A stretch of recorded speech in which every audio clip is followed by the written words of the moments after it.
Takshashila school Halvad online એજ્યુકેશનમાં તમારું સ્વાગત છે। ધોરણ 4 વિષય ગુજરાતી કાવ્ય 9 હું તો પૂછું, જેના કવિ છે સુંદરમ એટલે કે ત્રિભુવનદાસ પુરુષોત્તમદાસ લુહાર। તો અહીં કાવ્યની સમજૂતી મેળવ્યા બાદ ત્યારબાદ હવે આપણે શબ્દ સમજૂતી છે તે શબ્દ સમજૂતી મેળવીએ। પેલું જડી એટલે અહીં સજ્જડ બેસાડી, તો એમાં આપેલું હતું કે હું તો પૂછું કે મોરલાની પીંછીમાં રંગ રંગ વાળી આ ટીલડી કોણે જડી। તો એ જે જડી આવ્યું હતું એટલે કે ત્યાં સજ્જડ કોણે બેસાડી હતી, ત્યાં તેને કોણે સ્થિર કરી હતી। ત્યારબાદ મીંદડી એટલે કે બિલાડી થાય, માંજરી એટલે કે ભૂરી કીકી વાળી, ચકચકતી એટલે કે ચળકતી ચમકતી, કીકી એટલે કે આપણા આંખમાં જે ગોળ એક નાજુક એવો અવયવ છે કે જે સાવ ઝીણો એવો દેખાય છે ને કીકી કહેવાય।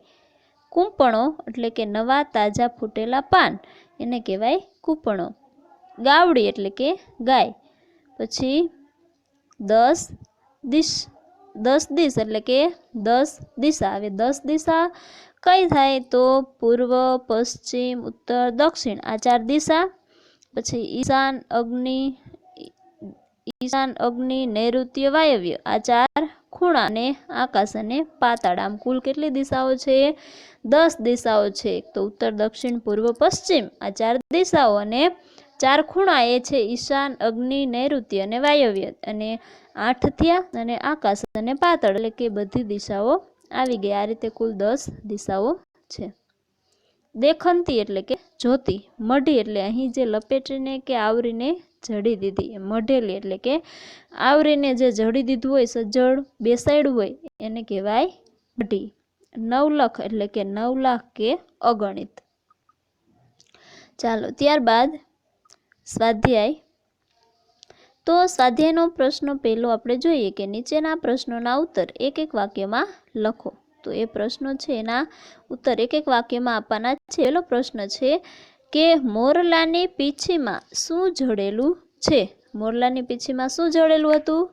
હા, તો મોરલાની પીંછીમાં રંગરંગવાળી ટીલડી જડેલી છે। ત્યારબાદ બીજો પ્રશ્ન, કવિનો હાથ ક્યાં પહોંચતો નથી? તો કવિનો હાથ ક્યાં નથી પહોંચતો? તો આંબાની જે ટોચ છે, આંબલાની જ્યાં ટોચ છે ત્યાં કવિનો હાથ પહોંચતો નથી। ત્રીજું કે ચાંદાની થાળીમાં કોની ઝૂંપડી મઢેલી છે? તો ચાંદાની થાળીમાં બકરી અને ડોશીની ઝૂંપડી મઢેલી છે। ચોથામાં કવિ આંખ વિશે શું વિચારે છે? તો કવિ આંખ વિશે શું વિચારે છે? આપણે કાવ્યમાં જોયું।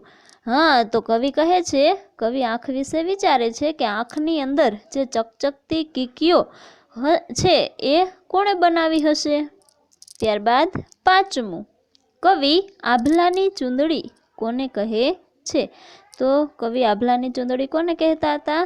તો રાત્રિના સમયે જે 9 લાખ તારાથી ભરેલા આકાશ છે એ આકાશને કવિ આભલાની ચૂંદડી કહે છે।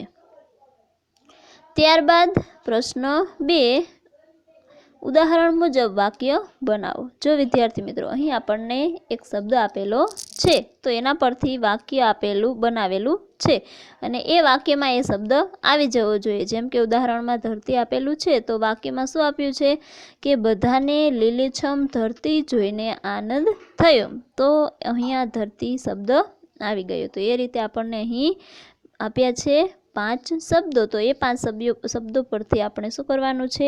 એનું વાક્ય બનાવવાનું છે। ચાલો પહેલો શબ્દ કયો છે? પેન્સિલ। તો પેન્સિલનું વાક્ય અહીં એમ લખી શકીએ કે પેન્સિલ વડે લખી શકાય છે। પછી અહીં બીજું આપેલું છે રબર, તો રબર વડે ભૂંસી શકાય છે। ત્રીજું ગાય, તો ગાય માતા તરીકે પૂજાય છે। પછી ચોથું સૂરજ, તો સૂરજ આપણને પ્રકાશ આપે છે। પાંચમું ઝાડ, તો ઝાડ આપણને છાંયડો આપે છે। તો આ રીતે આપણે 5 પ્રશ્નો છે, 5 શબ્દો છે એના પરથી વાક્યો બનાવવાના છે।